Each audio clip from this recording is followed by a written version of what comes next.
So, I'm finally back from my break, and I finally get to do the video I wanted to do last week, but I wasn't able to because the majority of the votes got the people wanted me to do the Monarch book for some reason. But about this video, I really wanted to share you guys my thoughts and opinions on MechaGodzilla and hope it actually gets through people's brains, because this guy is probably the most controversial character in the verse right now. Some people have him below Scylla, and some people think he beats Evolved in Shimu, which is just atrocious. I don't really know. He actually might be more controversial than Kong. I don't really know. It's either him or Kong who's the most controversial in the MonsterVerse right now. But MechaGodzilla's definitely up there. They're both very overrated. I really wanted to answer this question today. Is this guy really base Godzilla level? And to answer that question shortly, no. And here's why. So, a lot of people like to still bring up this old stupid argument that I have to recover my channel for the 50th time, since people are so ignorant, which are the glow arguments for some reason. They like to use this one novel statement from 2019, by the way, that says he's glow brighter, therefore he's stronger, etc., to justify why he's above. The problem with this statement is it's literally contradicted within the film.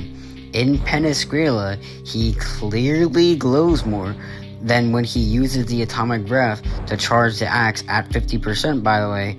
Yet this Godzilla in the novel as well is stated way weaker from the one from the beginning of the movie. I don't know why people still use this argument in 2026. All people keep doing is copy and pasting it and throwing it in your face. Another argument that I constantly see are the radiation readers. Also, by the way, it says off the chart, not the charts. Read your own scan. Besides that, number one, the radiation depletes off range and can be measured through different instances, which we don't know where G20 is in that scene. And not to mention, the tech is literally stated to evolve in GXK, and it's visually shown over time. We see them go from tanks to giant heaves and stuff. And number three, in the GXK novel or the GBK one, they literally say they can only read or get the radiation readers properly when the Titans are asleep. So no, this does not mean anything. Also, I forgot to add this in earlier, but for the glow arguments, Idawinker literally just says it's just a style. It doesn't mean anything. All that glow and stuff is just visual depictions for our appeal to the audience. It doesn't mean anything. Please stop using these arguments, bro.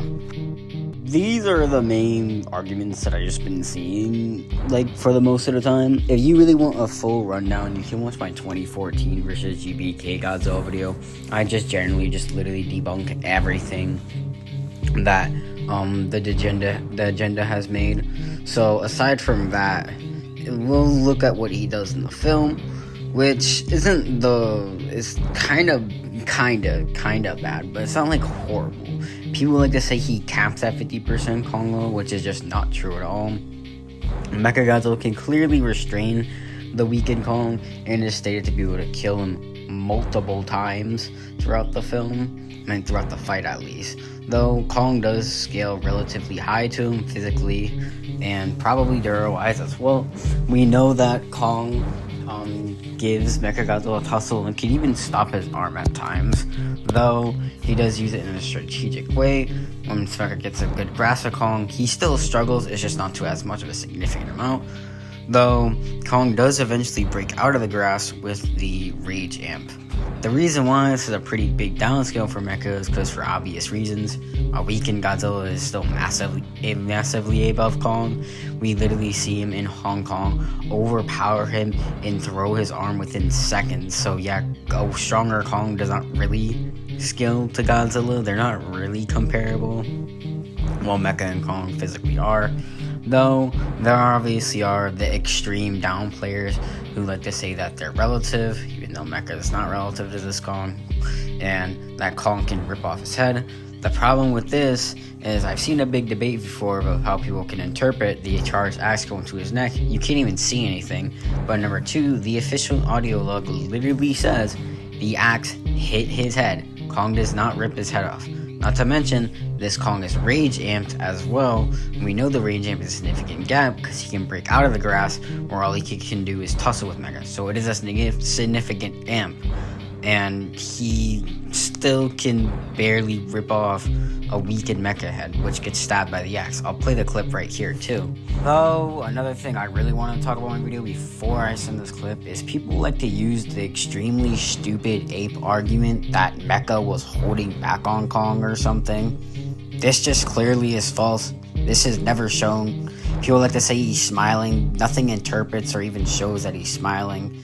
Nothing suggests he's holding back. Stop saying that, bro. We don't even have an in-character performance of MechaGodzilla. That's just so stupid. Please stop saying that. Anyways, I'm gonna send the clip.